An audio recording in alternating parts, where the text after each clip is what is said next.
Arabian समुद्र के किनारे गंगानगर नाम का एक गांव था।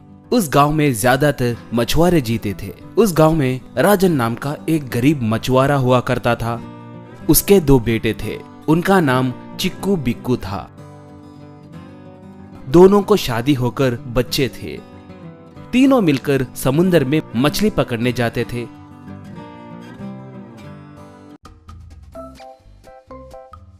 चिक्कू अच्छा था मगर बिक्कू धोखेबाज और चालबाज आदमी था। एक बार अचानक राजन चल बसा। दोनों भाई बहुत दुखी हुए। तब से वो दोनों मिलके समुद्र में मछली पकड़ने जाने लगे।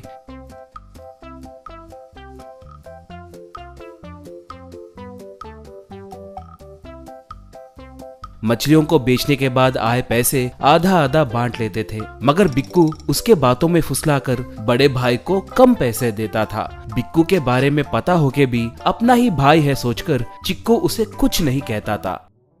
बिक्कू कमाए हुए पैसों में से आधे पैसों से दारू पीता था। बाकी के आधे पैसे लाकर पत्नी को देता था। पत्नी कम पैसे क्यों दिए कहकर पूछे तो उसे मारता था। तब चिक्कू आकर दोनों में समझौता करता था, उन्हें अपने पैसे देता था। एक बार दोनों शिकार के लिए जाकर जाल पानी में फेंके। उसे ऊपर खींच के देखे तो उसमें एक मत्स्य कन्या फंसी थी। बिक्कू तब वाह, मत्स्य कन्या मिली है, इसे बेचे तो बहुत सारे पैसे मिलेंगे, कहा। चिक्कू तब गलत, ऐसे बात नहीं करते। माँ आप कौन है, हमारे जाल में कैसे फंसे, कहकर पूछा। मत्स्य कन्या तब मैं जल महाराज की बेटी हूँ। मुझे हमारे शत्रु सैनिक मारने आए तो ऐसे पानी के ऊपर आकर इस जाल में फंसी। दया करके मुझे छोड़ दो, बोली। चिक्कू तब ठीक है माँ, संभल के जाना, कहकर उसे छोड़ दिया। बिक्कू तब क्यों माँ, हमने तुम्हें छोड़ दिया ना, हमें कुछ नहीं दोगे क्या, कोई वर दे सकते हो ना, कहकर पूछा। मत्स्य कन्या तब वर देने के लिए मुझे कोई मंत्र नहीं आते। आपके पूछने से पहले ही मैं तुम्हारी मदद करने के लिए सोची थी, इसलिए मैं आपको एक खजाने की राज बताऊंगी। वहाँ पर कैसे जाना ध्यान से सुनिए, कहकर उस खजाने के पास कैसे जाना है बताकर पानी के अंदर चली गई।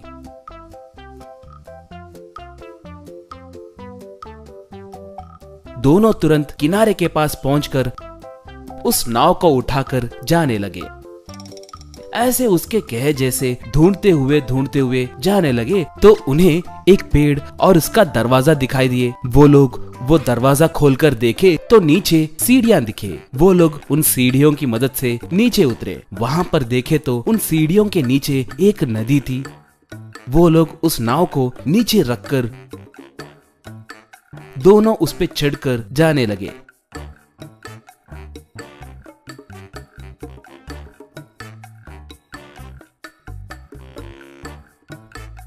थोड़ी दूर जाने के बाद उन्हें उस नदी के किनारे एक बड़ा सोने का खजाना दिखाई दिया। वो दोनों उसे देखकर आश्चर्य में पड़ गए। वो लोग जब उस सोने को लेने ही वाले थे तभी एक रोशनी आकर ऊपर से आकाशवाणी सुनाई देने लगी। वत्स, आप ये सोना जितना चाहे उतना लीजिए, मगर उसमें से आधा सोना ही लेकर बाकी का आधा सोना गरीबों में बांटिए, नहीं तो वो सोना आपके पास नहीं रहेगा। बार बार सोना चाहिए कहकर आए तो भी सोना यहाँ पर नहीं मिलेगा, इसलिए अभी जितना चाहे उतना सोना लेकर जाइए, कहकर एक आवाज सुनाई दी और वो रोशनी चली गई। दोनों नाव भर के सोना भरे। बिक्कू तब वहाँ पर और बहुत सारा सोना है ना भाई, वो ले क्या, कहा। चिक्कू लालच की भी हद होती है, इससे ज्यादा सोना लिए तो उस वजन से नाव डूब जाएगा, दोनों मर जाएंगे, जितना मिला है उसी में खुश रहो, कहकर निकले।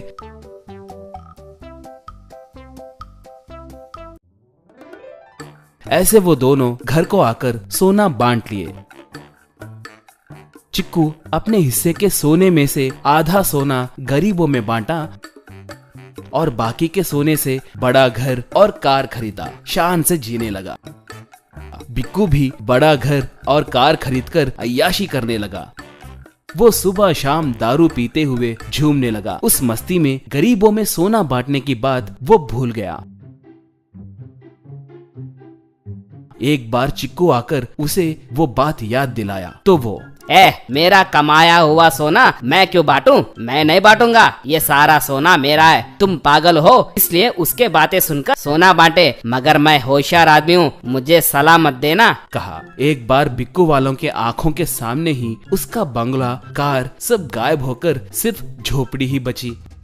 वो देखकर उसने सर पकड़ लिया। बाद में चिक्कू आकर लालच बुरी चीज है कहकर बड़ों ने सही कहा, तुम्हारे गलतियों की वजह से तेरा परिवार अब रोड पे आ गया है। आप लोगों को मैं ऐसे ही नहीं छोड़ सकता, आप सब हमारे साथ ही रह सकते हैं। कहा। उस दिन से बिक्कू अच्छा आदमी बनकर भैया के परिवार के साथ खुशी से जीने लगा।